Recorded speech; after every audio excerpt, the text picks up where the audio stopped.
Assalamualaikum warahmatullahi wabarakatuh. Perkenalkan, nama saya Syakia Firti Mahardika dengan NIM 120161111 kelas 5C Akuntansi Syariah. Jadi saya ingin membuat video presentasi untuk memenuhi tugas mata kuliah akuntansi lembaga keuangan syariah untuk memenuhi tugas UAS. Jadi materi yang akan saya bahas yaitu mengenai akuntansi lembaga keuangan syariah. Jadi di antara teman-teman di sini apakah sudah tahu ataupun sudah mendengar dengan kata lembaga keuangan syariah? Tentunya teman-teman sudah tidak asing dengan kata keuangan. Jadi mari kita bahas sama-sama. Lembaga keuangan syariah ini adalah sebuah badan usaha yang kegiatannya di bidang keuangan syariah dan asetnya bisa berupa uang maupun non-keuangan. Jadi lembaga keuangan syariah ini harus berdasarkan dengan prinsip syariah.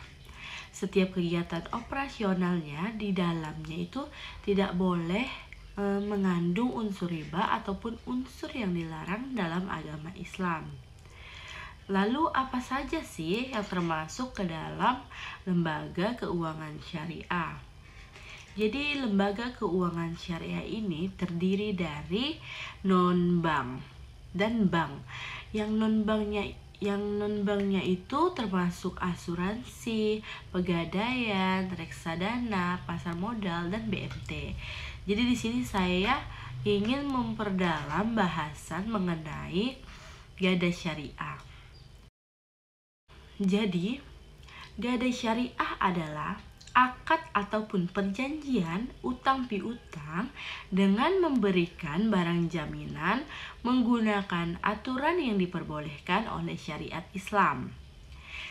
Jadi gadai syariah ini dalam ilmu ekonomi syariah disebut juga dengan istilah ran. Ran ini adalah kata dari bahasa Arab yang artinya tetap, kekal, ataupun jaminan. Mengapa sih gadai syariah diperbolehkan di dalam Islam? Hal ini dikarenakan adanya keterangan di dalam Al-Quran yang memperbolehkan transaksi utang piutang dengan menggunakan barang jaminan. Selain berbekal atas dasar ayat di Al-Quran dan diperkuat juga dengan beberapa hadis Nabi. Kemudian MUI melalui Dewan Syariah Nasionalnya atau DSN juga mengeluarkan fatwa terkait gadai syariah.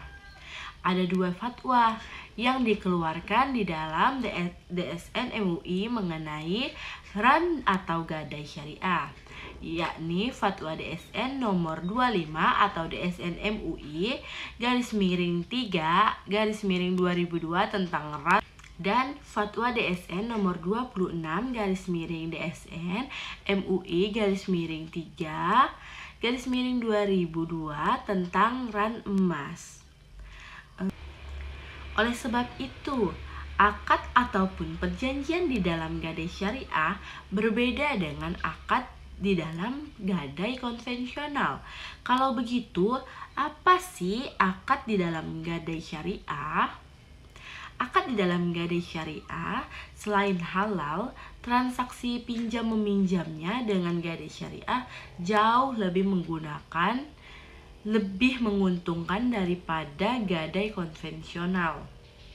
Hal ini dikarenakan akad yang diterapkan di dalam gadai syariah itu menggunakan akad-akad yang berkaitan yang terkandung dalam syariat Islam maupun Al-Quran. Lalu akad gadai syariah adalah akad tabaru. Akad inilah yang membuat gadai syariah lebih menguntungkan karena tidak adanya bunga yang umum terjadi pada gadai konvensional. Sehingga di dalam gadai syariah ini terbebas dari riba. Selain itu, biaya jasa titip barang hanya dibayarkan 1 kali di muka. Dalam pelaksanaannya, akad tabaru pada gadai syariah ini terbagi lagi menjadi 4 jenis. Apa saja sih 4 jenis itu? Yang pertama, Qadur Hasan.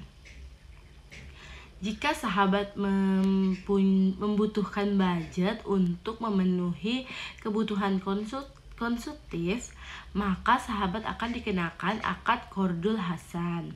Peminjaman dalam akad ini peminjam ataupun rahin akan dikenakan biaya perawatan dan penjagaan barang gadai ataupun marhun oleh pihak pegadaian atau murtahin. Ketentuan lanjutannya ialah barang gadai hanya dapat dimanfaatkan dengan cara dijual. Contohnya ialah barang elektronik, emas, ataupun benda berharga. Pihak pegadaian hanya membebankan biaya administrasi kepada peminjam ataupun rahin. Yang kedua ada akad mudharabah. Akad yang ini berbeda tujuannya dengan akad Qardul Hasan. Akad mudharabah akan dikenakan kepada rahin yang meminjam untuk keperluan produktif seperti modal usaha ataupun membeli peralatan ataupun mesin untuk keperluan berdagang. Ketentuannya, marhun ataupun barang jaminan berupa barang bergerak dan tidak bergerak seperti beberapa contoh ialah barang elektronik, emas, tanah, rumah, ataupun kendaraan bermotor. Memperoleh keuntungan yang akan diberikan setelah dikurangi biaya pengelolaan marhun. Akad ketiga ialah bai muqayyadah. Akad bai muqayyadah serupa dengan mudharabah, yakni peminjam untuk tujuan produktif. Hanya saja di dalam akad bai muqayyadah ini, peminjam ataupun rahin bisa memilih untuk menggunakan akad selain tabaru, yakni akad jual beli. Akad gadai syariat terakhir ialah ijarah. Pada akad ijarah, rahin ataupun peminjam menitipkan barang jaminannya atau marhun di tempat jaminannya yang telah disediakan oleh pemberi pinjaman atau murtahin. Artinya setelah memutuskan masa pinjaman, rahin membayar biaya sewa tempat tersebut kepada murtahin. Tentu besar nominalnya telah diketahui dan disepakati oleh kedua pihak di awal kesepakatan. Kemudian nih, setelah kita mengetahui akad gadai syariah, tentunya tidak lengkap jika kita tidak mengetahui apa saja rukun gadai syariah. Pasalnya, jika hilangnya salah satu rukun di dalam kesepakatan, itu bisa membuat gadai itu menjadi gagal. Nah, oleh karena itu ada 4 gadai rukun di dalam gadai syariah. Yang pertama itu barang yang digadaikan atau marhun. Yang kedua itu ijab kabul atau sikhot. Yang ketiga itu ada utang atau marhun bi. Yang keempat itu peminjam uang ataupun memberi gadai atau rahin. Kemudian atau bisa disebut pemberi pinjaman atau penerima gadai atau murtahin. Setelah kita membahas tentang pengertian, jenis akad, serta rukun gadai syariah, cukup kita bisa melihat bagaimana sih perbedaan yang sangat signifikan antara gadai syariah ataupun gadai konvensional. Pada dasarnya, perbedaan keduanya itu terletak pada akad atau perjanjian yang digunakan. Di dalam akad gadai syariah tentunya menggunakan syariat-syariat Islam seperti yang sudah ada di dalam Al-Quran, hadis-hadis Nabi ataupun fatwa-fatwa. Sedangkan di dalam gadai konvensional itu hanya hukum-hukum yang ada di negara kita.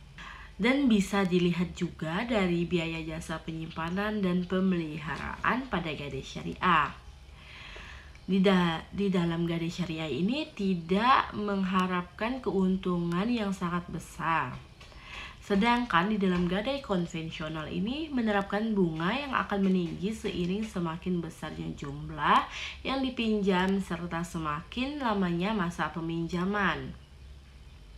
Hal itu terjadi karena di dalam akad syariah itu menggunakan akad tabaru yang diterapkan dan bersumber dari ketetapan Al-Quran serta hadis-hadis Nabi.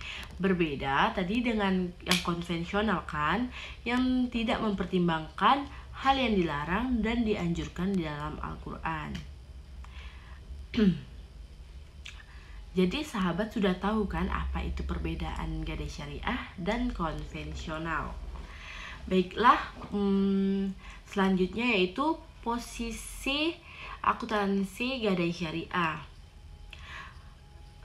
Posisi akuntansi gadai syariah saat Rahin meminjam uang, itu kasnya ada di debit, utangnya di kredit. Kalau posisi saat Murtahin menyerahkan uang, itu piutang berada di debit, kas berada di kredit. Kemudian saat Rahin membayar uang pinjaman, itu utangnya di debit, kasnya di kredit. Lalu saat Murtahin menerima pelunasan dari Rahin, kasnya di debit, piutangnya di kredit. Baiklah, sekian informasi yang bisa saya sampaikan. Semoga bermanfaat untuk kita semua. Akhir kata saya ucapkan terima kasih. Wassalamualaikum warahmatullahi wabarakatuh.